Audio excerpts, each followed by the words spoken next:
आवाज़ अब्बास के साथ एक खास मेहमान बात करने के लिए है। इनका नाम रुहुल वंका है। रुहुल अमूमन जो समाज में बढ़ती हुई अलग अलग बीमारियां होती है उन पर बात करते हैं। अगर हम मंशियात की बात करेंगे या अगर ख़वातीनों के तयीन ज़्यादती होती है अमूमन उस पर ये बात करते हैं। चंद दिन पहले इनका एक आर्टिकल कश्मीर मॉनिटर पे आया था और जो काफ़ी ज़्यादा लोगों ने उसको पसंद भी किया था, जिसमें उन्होंने पोश एक्ट पे ज़्यादा बात की थी। हम तफसीलन इनसे जानने की कोशिश करेंगे कि पोश एक्ट है क्या, और कई सालों से हमने देखा है कि जो ख़वातीनों की तयीन ज़्यादती हो रही है उस पर बात कर रहे हैं। Thank you Ruhul for joining the आवाज़ वॉइस। शुक्रिया, thank you very much for inviting me.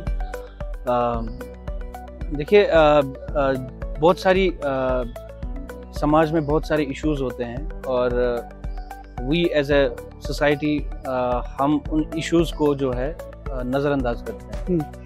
इससे पहले भी मैंने I had written about sexual violence against children also, और इस बार मैंने थोड़ा सोचा कि मैं कुछ जगहों पे रिसर्च करूं जो मैंने देखा भी ऑन ग्राउंड, कि जो हमारी वर्किंग वुमन है वो डिफरेंट डिपार्टमेंट्स में जहाँ पे वो काम करती है डिफरेंट लेवल ऑफ हैरेसमेंट होता है। तो लेकिन वो हैरेसमेंट जो है वो पब्लिक डोमेन में नहीं आता है और नज़रअंदाज होता है, क्योंकि हैरेसमेंट जब किसी के साथ होता है तो इसमें ज़रूरी नहीं है कि आपको पहले फिजिकल वायलेंस दिखना चाहिए जहाँ पे कुछ विजिबल है कि इसके साथ पूरी। It can be mental harassment also. आप कोई सेक्सुअल रिमार्क पे सामने आपने किसी को कमेंट किया आपने, तो उस बेसिस पे भी एक ट्रॉमा हो जाता है एक औरत को जो एक वर्क स्पेस में काम करती है। तो हमारी कंट्री में बहुत सारे लेजिस्लेशंस पास हुई है। इस पे भी एक एक्ट आया था, पॉश एक्ट इसको हम बोलते हैं, prevention of sexual harassment of women in work place. इसमें ये 2013 में आया था और इसका भी एक बैकग्राउंड था जो कि एक केस लॉ था, बड़ा एक लैंडमार्क जजमेंट थी सुप्रीम कोर्ट की, विशाखापट्टनम स्टेट ऑफ राजस्थान, जिसमें सुप्रीम कोर्ट ने गाइडलाइंस प्रोवाइड की थी डिफरेंट डिपार्टमेंट्स को, be that private institution, government institution और एनजीओ, जो भी कोई इदारा हो जहाँ पे 10 लोग या 10 लोग से ज्यादा आदमी काम कर रहे हैं, वहां पे जो है एक मैंडेटरी है कि इंटरनल कंप्लेंट्स कमेटी बनाई जाए। एक कमेटी जिसमें जो प्रिजाइडिंग ऑफिसर होगी वो एक लेडी होगी ताकि, और इस कमेटी का मकसद यही होता है कि अगर डिपार्टमेंट में किसी भी लेवल का हैरेसमेंट होता है औरत के साथ जो वहां पे काम करती है वर्किंग वुमन, तो वो उस कंप्लेंट्स कमेटी में जो है रजिस्टर कर सकती है अपनी कंप्लेंट। और इस कमेटी की रिस्पांसिबिलिटी है कि वो उन पे जो है उनकी जो आइडेंटिटी है उसको रिवील ना करे, उस पे स्ट्रिक्ट एक्शन लिया जाए। बट अनफॉर्चुनेटली एज ए सी कि हमारी सोसाइटी में जो आप जितने भी व्यूअर्स हैं हमें देखने के लिए, उनको भी शायद ये कहीं नहीं मिला होगा कि किसी भी डिपार्टमेंट में जो है जो वर्किंग वुमेन है उनको भी नहीं पता होगा कि एक कमेटी होनी चाहिए हमारे इदारे में जहाँ पे हम रजिस्टर कंप्लेंट कर सकें। और इसका जो रिजल्ट है जो अभी हम देख रहे हैं कि बहुत सारी जगह पे हमें ये विजिबल ही नहीं है, ये कमिटीज दिख नहीं रही है। हमारी यूनिवर्सिटी है कश्मीर यूनिवर्सिटी, वहाँ पे लगे हैं बोर्ड्स लगे हैं कि पॉश एक्ट के बोर्ड्स, वहाँ पे पॉश क्या होता है, इसके मकसद क्या है इस लेजिस्लेशन का। But I don't think if there is any report जहाँ पे पता हो कि कितनी कंप्लेंट्स हुई है और कितनी कंप्लेंट्स का जो है हमें डिस्पोज ऑफ कंप्लेंट्स हुई है, जहाँ पे हमें जस्टिस मिला है उस औरतों को। इसी तरह बहुत सारे डिपार्टमेंट्स में आपको तो वो बोर्ड भी नहीं मिलेगा। तो विच इज ए कंसर्न जो मुझे लगा कि इस पे लिखना चाहिए, और मैं इस पे और काम कर रहा हूँ। वेयर आई सी दैट मेरे पास अभी कुछ इंफॉर्मेशन है कि बहुत सारे ऐसे इदारे हैं जहाँ पे ये कमिटीज बनी ही नहीं, और जहाँ पे हैरेसमेंट्स भी हो रहे हैं और वो औरतें बोल भी नहीं रही, because we live in a conservative society. इस पे अगर किसी डिपार्टमेंट में ये कमेटी बनी तो ये पब्लिक होना चाहिए कि हमारे यहाँ कमेटी है। अगर किसी को लगता है कि उसके साथ कभी भी किसी भी हालत में किसी भी सिचुएशन में अगर कभी हैरेसमेंट हो, शी कैन कंप्लेन। अब कई सालों से आप इस पे लिख रहे हो, जिस तरह से आपने कहा कि अलग अलग किस्में वो मेंटल हैरेसमेंट हो, सेक्सुअल हैरेसमेंट हो, और आपकी एक खास नज़र इस सब पे है। और स्पेशली कश्मीर में हैरेसमेंट्स की तादाद में क्या आपको इजाफा देखने को मिल रहा है कश्मीर में? देखिए, हर चीज को डिफाइन करने के लिए वी नीड अ डेटा। ऐसे तो आप किसी को भी पूछेंगे कि लड़की के साथ हैरेसमेंट हुआ है, या हम तो उसको, हमारी सोसाइटी ऐसे है कि हम तो उस चीज को फ्लॉन्ट भी करते हैं। तो हैरेसमेंट्स होते हैं, हर एक इंसान को पता है कि हैरेसमेंट्स होता है। लड़की बस में भी चलेगी तो वहां पे भी हैरेसमेंट होता है। अब लेकिन हमने नॉर्मलाइज किया है इसको। We think that we are approaching a girl, this is normal, but it's not like that.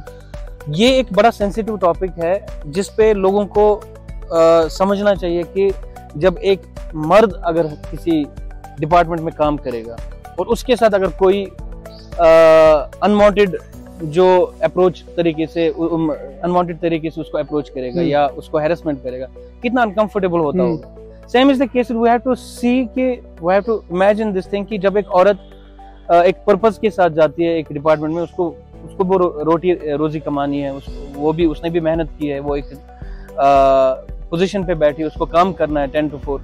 वहां पे अगर उसके साथ कोई ऐसा कमेंट करता है या उसके साथ ऐसे बात करता है जहाँ पे उसको अनकंफर्टेबल होता होगा, उनके लिए तो जहन्नम बनता होगा।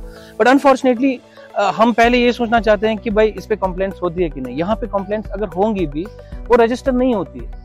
आपको तो ऐसे भी इंसिडेंट्स है जहाँ पे हीनियस क्राइम्स होते हैं, रेप जैसे इंसिडेंट्स, वारदात होते हैं, उनको हम कम्युनिटी में ही रिजॉल्व कर देते हैं। हम कभी पुलिस स्टेशन में कंप्लेंट नहीं करते। फिर हम कहेंगे कि यहाँ पे ऐसी सिचुएशंस हुई नहीं है। देखिए, किसी भी स्टेट में आप डेटा के हिसाब से बात कर सकते हैं कि यहाँ पे वायलेंस हुआ है इस डोमेन में या नहीं हुआ है। जब कंप्लेंट्स ही रजिस्टर नहीं होती है तो आप कैसे कह सकते हैं कि यहाँ पे ऐसी सिचुएशन, इस चीज पे हमें बात करनी चाहिए। अनफॉर्चुनेटली मुझे लगता है कि देयर आर रिसर्चर्स, माशाल्लाह यहाँ पे बहुत सारे जो सोशल साइंस में लोग काम करते हैं, मुझे लगता है उनको भी इस चीज पे थोड़ा नजर देनी चाहिए और इस चीज पे थोड़ा सर्वे करना चाहिए कि सेक्सुअल हैरेसमेंट की जैसी चीजें हैं या चाइल्ड सेक्सुअल अब्यूज, इस पे बहुत सारे लोगों ने लिखा है। तो अगर हम अवेयरनेस के हवाले से बात करें, जिस तरह से आपने कहा, अब वो कोई भी डिपार्टमेंट, वैसे पुलिस भी आता है, तो मुख्तलिफ डिपार्टमेंट है और उम्मन हमने देखा है दूसरे शोबों पे अवेयरनेस प्रोग्राम किए जाते हैं, लेकिन ऐसे मामले में बहुत कम अवेयरनेस प्रोग्राम, सेमिनार्स हमें देखने को मिल रहे हैं और लोग अवेयर भी नहीं है ऐसे मामले में। आप किस तरह से देखते हैं? देखिए, जो ये पॉश एक्ट है 2013 का, इसमें जो 50% है फोकस है इस चीज पे कि आप अवेयरनेस करो। लॉ तो बन गया, लेकिन लोगों को कैसे पता चलेगा ऐसा कोई कानून? Awareness is very important. Unfortunately यहाँ पे कश्मीर में देखा गया है कि हम लोग हमने ड्रग एडिक्शन जो है यहाँ पे एक बहुत बड़ी बीमारी है। मैक्सिमम एनजीओ इसी पे बनी। आप मुझे एक एनजीओ बताओ जो चिल्ड्रंस सेक्सुअल वायलेंस पे बात कर रहा है, जो बच्चों पे जो आजकल जातियां हो रही है, इस पे रिसर्च किया है लोगों ने और उनके सब्जेक्ट्स है जो अभी भी जिंदा है, जो इस पे बात करना चाहते हैं। कितनी एनजीओ है जिन्होंने उनको रिहेबिलिटेट किया है? या आप यहाँ पे देखो कि जो चाइल्ड वेलफेयर कमिटीज है या जितने भी आपके जुवेनाइल जस्टिस एक्ट जो है उसके तहत जो यहाँ पे इदारे खोलने चाहिए, आप उनकी हालत देखो, उनकी कंडीशन क्या है। तो हुकूमत के साथ साथ, एडमिनिस्ट्रेशन के साथ साथ एक आम इंसान, उस पे क्या हक और फर्ज बनता है ऐसे मामले? एक आम इंसान को जो है, मुझे लगता है कि अब we are first generation educated people Kashmir में। अगर आप किसी के भी दादा देखेंगे, उन्होंने पढ़ा लिखा नहीं है, वो इलिटरेट रह चुके हैं। लेकिन अब हमारी जो जनरेशन है, ऑलमोस्ट हम सब पढ़े लिखे हैं, तो हम एक अवाम का तो हिस्सा हम ही है। मुझे लगता है दो चीजें हैं। पहला ये कि हमें थोड़ा सेंसिटाइज होना चाहिए, हमें सेंसिटिविटी के साथ इसको देखना चाहिए। अगर कहीं किसी डिपार्टमेंट में ऐसा इदारा नहीं खोला गया है जहाँ पे हम बोलते हैं कि इंटरनल कंप्लेंट्स कमेटी होनी चाहिए, फॉर इंस्टेंस पॉश एक्ट में, तो हमें प्रेशराइज करना चाहिए। आरटीआई एक सबसे बड़ा इंपॉर्टेंट टूल है।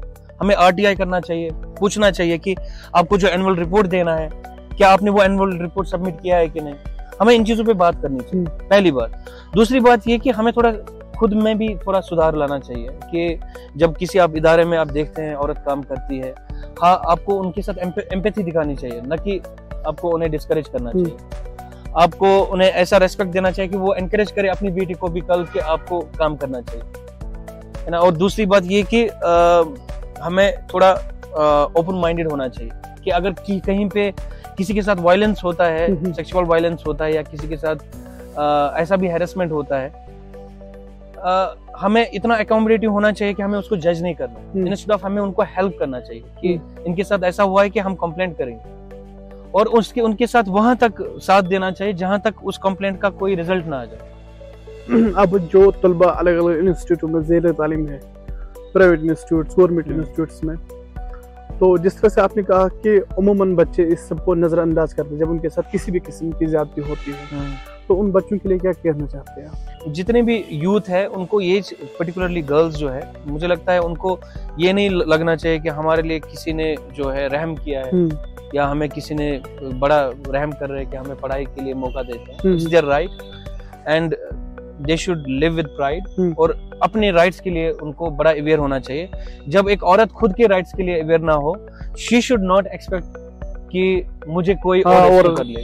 अगर कहीं पे किसी डिपार्टमेंट में औरत ने कंप्लेंट किया, लड़की ने कंप्लेंट की, और मैं उसके हेल्प के लिए गया, फिर लास्ट में अगर वही बैक ऑफ कर गई तो मेरे लिए प्रॉब्लम हो सकती है।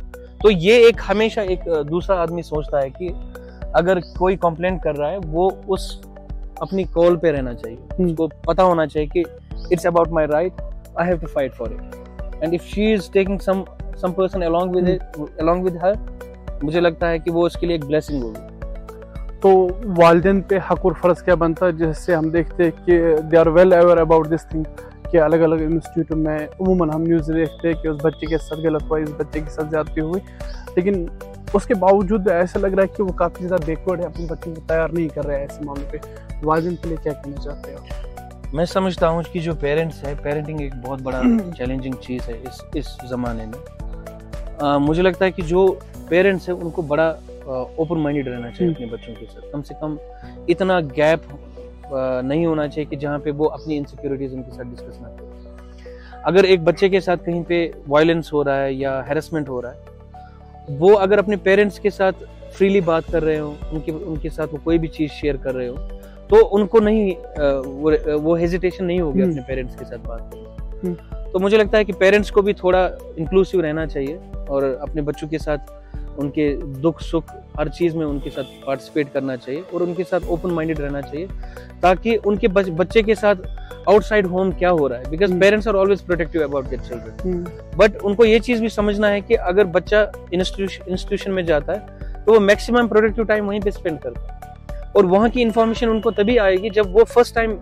जो एक्सपीरियंस कर रहा है बंदा, वो जब तक उनके साथ बात नहीं करेंगे। बहुत सारी जगहों पे हमने देखा है इंसिडेंट्स में कि लड़कियों के साथ हैरेसमेंट होता है, बट वो अपने पेरेंट्स के साथ शेयर नहीं करते, वो अपने क्लोज फ्रेंड के साथ शेयर करेंगे जो। So this thing has to be taken into consideration. Parents को सोचना चाहिए इस चीज।